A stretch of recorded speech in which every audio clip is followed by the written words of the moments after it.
Hi, Mayor Brunst of Orem. We live in very unusual times. We have a pandemic going across the world that is very infectious and is causing many deaths. Here in the United States, we've now had over 200,000 people die in the last 8 months from this virus.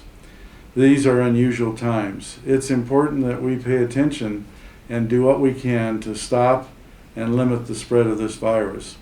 Some of the things that we've been asked to do are to wash our hands often, to wear masks everywhere we go, and to social distance by at least 6 feet. Here in Utah County, we've had a new mandate put upon us that we are to wear masks everywhere we go, all day long, all night long, unless we're at our personal residence. We've also been put under the new orange or moderate phase, moved back from the yellow phase due to the high rate of infection and of positive cases within the county.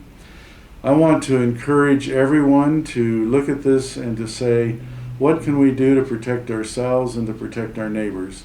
This is not just about us. This is about how we watch out for the health of our neighbors, our friends, our family, and others. So I would encourage each of us to take this very seriously and to do everything we can and to be responsible for our actions and how those actions actually can infect others and can cause deaths throughout our community. Please help. Please be responsible. Please take accountability, and please do whatever you can to follow the guidelines and to help us stop the spread of coronavirus 19 in our community. Thank you. So this is no time to die. Please protect others during this crisis. Governor Herbert has been leading out in the state of Utah to help people be protected from COVID-19. He has stated, I'm going to wear the mask to protect you. You wear the mask to protect me. So let's look at the science behind wearing masks for the protection of all. Wearing a mask stops the spread of the virus. It's science. If you look at this screen, you'll notice the difference between wearing a mask and no mask. So if you have one sneeze, you can see the amount of germs that go on this petri dish and grow when you have no mask. When you're masked, very little. When you're singing, you can see the germs again that have grown. And if you're talking, you can see the germs. And if you have 2 coughs with no mask, it almost fills up 2/3 of the petri dish. But when it's masked, there's nothing on there. Please wear your mask. Greetings everyone, Bill Nye here. Why do people in the scientific community want you to wear a face mask when you're out in public? Well, please consider the following. Face masks, like this one, prevent particles from my respiratory system from getting into the air and then into your respiratory system. Blocking the movement of air is an old trick. Here's a scarf. It blocks the movement of air around my throat. Helps keep me warm. This scarf won awards in the Washington State Fair for both design and workmanship. It can block the movement of air, but only to a certain extent. This is a homemade face mask. It has just 2 layers of cloth with a pipe cleaner sewn in to help it fit against the bridge of your nose. And it blocks the movement of air very effectively.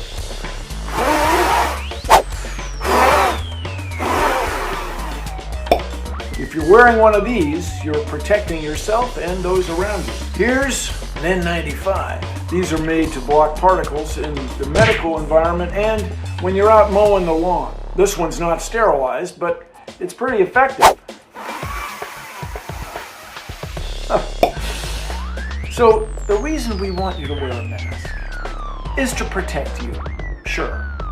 But the main reason we want you to wear a mask is to protect me from you and the particles from your respiratory system from getting into my respiratory system. Everybody, this is a matter literally of life and death. And when I use the word literally, I mean literally a matter of life and death. So when you're out in public, please wear a mask. Thank you for joining me on Consider the Following. So it's up to all of us to take personal accountability to stop the spread of the virus within our community.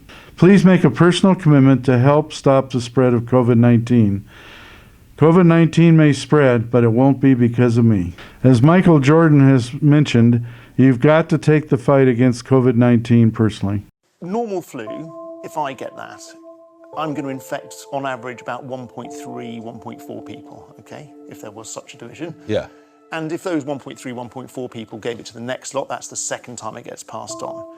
By the time that's happened 10 times, I've been responsible for about 14 cases of flu. This coronavirus is very, very infectious, so every person passes it to 3. Now that doesn't sound like much of a difference, but if each of those 3 passes it to 3, and that happens at 10 layers, I have been responsible for infecting 59,000 people.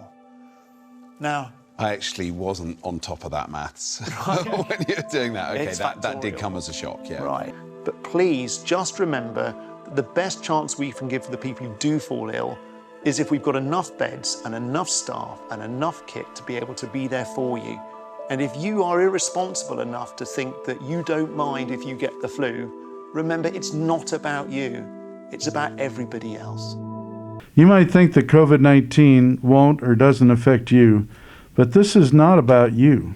So you might ask, what action can I take to help stop the spread? The 3 easiest things to do that we've been asked over and over is to wear a mask. Wear a mask everywhere you go. Wash your hands often and observe strict social distancing. This will help stop the spread. So if you don't see something, say something. Be proactive and protect your neighbor. The brutal reality of COVID-19 is people die. When you have COVID-19, your lungs are infected, and it's very, very hard to breathe. Ventilators help people to breathe, to stay alive, but it's very, very hard on your system. COVID-19 strikes the elderly, those in high risk. It strikes everyone, and it's deadly. Hear what the doctors and nurses have to say about the brutal reality of COVID-19.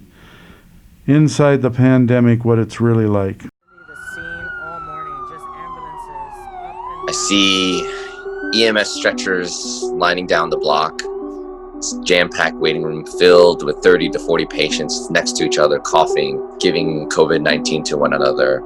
If you get x-rays every few hours on these patients, you tend to see them get worse in real time. You can actually see those cloudy patches increase over the course of 1, 2, 3, 4 hours. I saw a gentleman in his 70s. He looked really well. When I came back the following day to check his chart, he had passed away within the 24-hour period of time. Just imagine that you're dying alone and you're not able to say goodbye one last time to your parent, grandparent, son, daughter, friend, or really anybody you care about. So I would ask that our youth and our student population refrain from gathering in large groups. Under our new regulations, we're to only gather 20 people or less at a time. I think it's important that we pay attention to this and do not gather in large parties or dances where people are unprotected, not wearing their masks, not social distancing. This would help a lot. We have seen where after parties and events like this, then a week to 2 weeks later, the positivity rate spikes up, where people have been infected after being close to somebody who has COVID. So I would ask for responsibility and accountability on the part of all of us, and that we as individuals within our community pay attention and not hold or attend large gatherings, which the governor has asked us to do. So it's important that we follow the guidelines and the restrictions, and by doing so we can keep each other safe. Thank you. Hey college students, Miss Orem Glory Thomas here. COVID is contagious, but so is kindness. So please wear a mask and stay safe. But seriously, we all want jobs when we graduate, and we all need jobs to get through college. So on your weekends, limit your gatherings to small groups. Pick your 5 favorite people and be smart with what you do. Be sure to wear a mask and safely social distance. There can be long-term effects of this virus that we don't even know about yet. Even if we recover, that doesn't mean that our neighbor might. young people are not immune. Be aware of that. Also, who doesn't love grandparents? I know I love mine, so let's be smart for them. If we all work together by wearing a mask, staying physically distant by staying 6 feet apart from each other, washing our hands frequently, and staying home when we are sick, we can get through this quicker with less lives lost. So again, remember to think of others and spread kindness, not COVID.